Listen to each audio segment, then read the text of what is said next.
Okay, so today we've got a whole big bunch of tomatoes that we have to get through.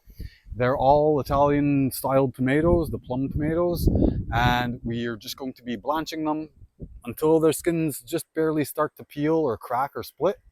And then we're going to run some cold water over them. We don't do ice. We're going to chop them up, diced up, and into pots. All right, we're going to get at it. All right, so I managed to get all of the tomatoes, or one box of tomatoes in there anyways, without any kind of major catastrophe. We usually only do one box at a time. I don't know, it's 20 odd pounds, I suppose, for one of these boxes.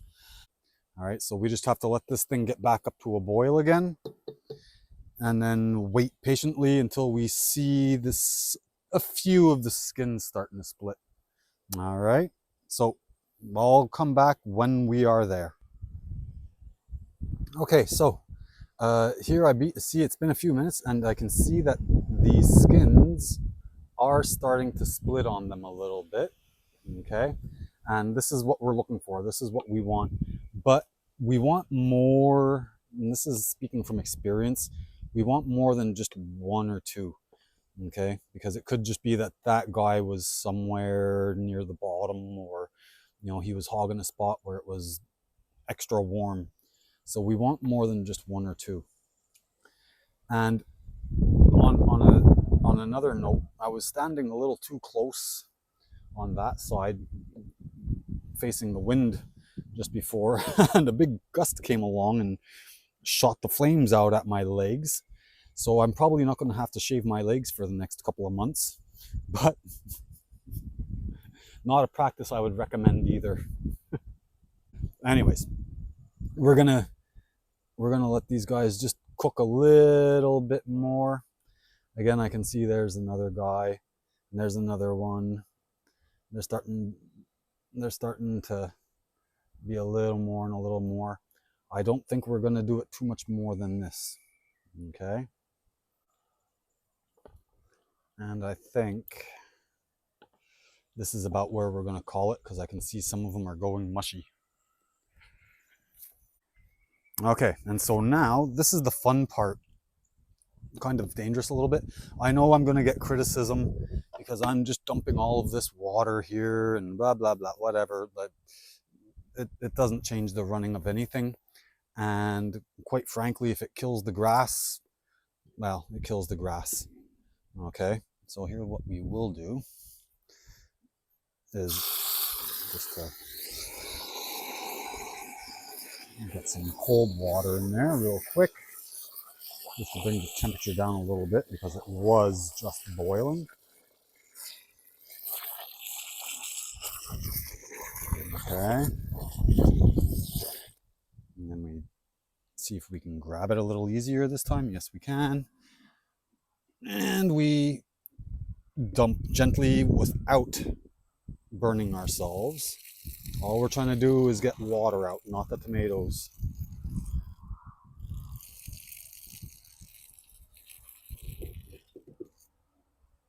Okay, there we are.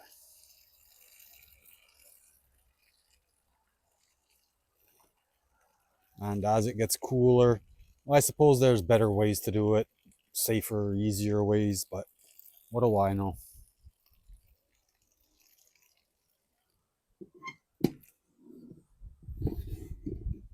Again, it doesn't change anything. If it kills our grass, it just means you don't have to cut it. Okay. They look like they're done just right. All right, so here it's like this. What I will do is start spraying the water in this way. And it's just gonna cool everything down. Like now, I would say that that's just like perfect bath water temperature. You want to say you can be able to touch them comfortably in your hand, because you have to be able to manipulate them. We'll stop it here for now, and I will be right back with the next step. All right, so the tomatoes in question, they're going to be processed as raw packed tomatoes with no extra added liquid. Okay, that means we're still going to play it safe, of course. We will add extra acid, which is lemon juice, and per quart liter, they require, these are the good people with all the big brains, they require that we put 2 tablespoons of lemon juice, okay, the bottled, pre-bottled lemon juice. And or if you don't like lemon juice, you can go ahead and use citric acid. And I don't know what the exact measure is. I think it's half a teaspoon.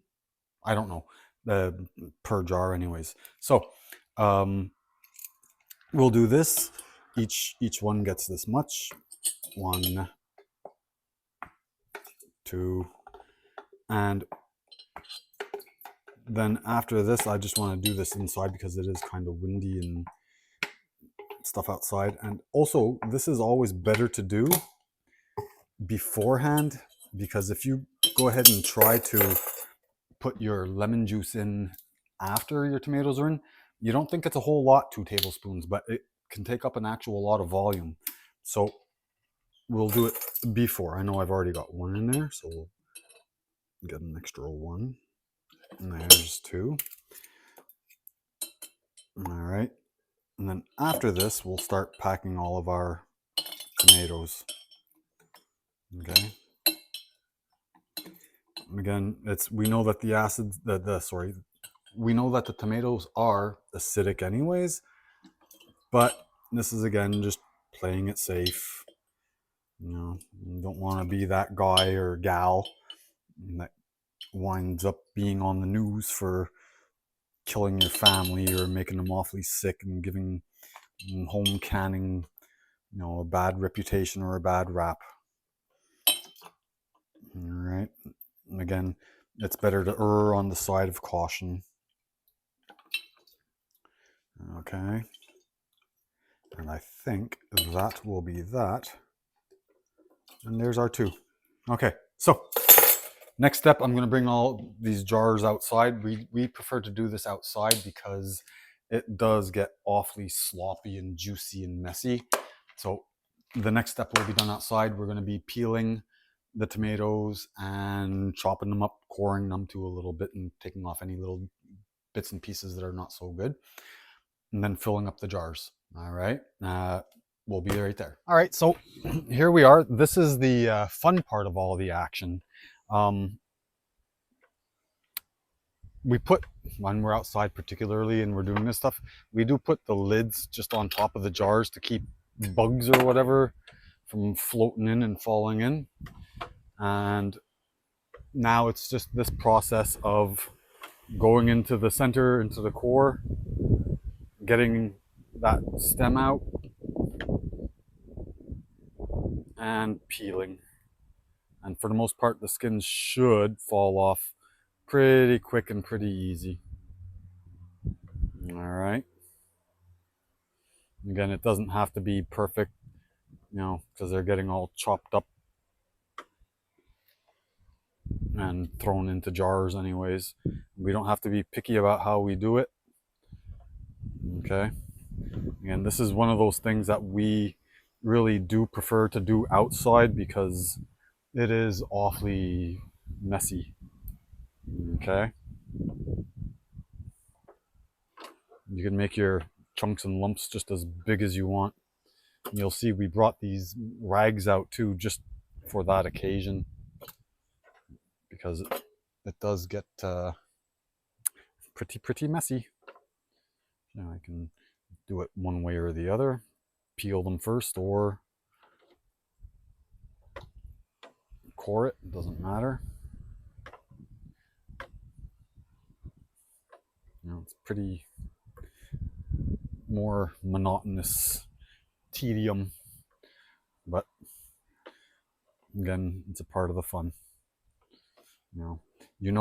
And this is actually really something that's kind of neat, is that we know in the wintertime when we're starting to cook something up and we use some of this instead of some, like we do also supplement everything that we have with the canned stuff from the store as well. But when we use this in a recipe or for cooking or for eating, for whatever we're using, you can really taste the difference. Again, some people will say, "Oh, it's the taste of the lemon juice in there." Is that summer? No, yeah, it's not the lemon juice. You can taste the lemon juice a little bit. It doesn't bother us. It kind of adds another dimension to the flavor profile, which is fine. But it's tasting that freshness of summer. You can taste it, and it does make all of the difference. You can taste it if you're making a, spaghetti sauce or macaroni à la viande or, something else like that. Anyways, I'm not going to bore everybody by making us go through all of these tomatoes. So again, it's just one of those things that you got to chop through them bit by bit by bit by bit, fill up your jars, you know. Um, so I'm guessing that you can see how it goes along. We're gonna fill up the jars we have, get to the next batch, keep filling. These guys can sit somewhere cool until we have a full canner load, and then we'll do the canner load. But it's that's it. It's this easy. It's a nice thing to do outside. It's a nice thing to do. It's just fun. You know? So we'll cut this off here. All right. So after it's all said and done, from that one crate of tomatoes, we wound up with 10 jars, quarts of diced tomatoes. It's going to be a fantastic addition to the pantry, and in the middle of winter, it's going to be wonderfully, wonderfully welcome for that taste of summer. Anyways, uh, thank you for your time. Thank you for your patience. And we will see you next time. Like and subscribe if you would, please. Thank you.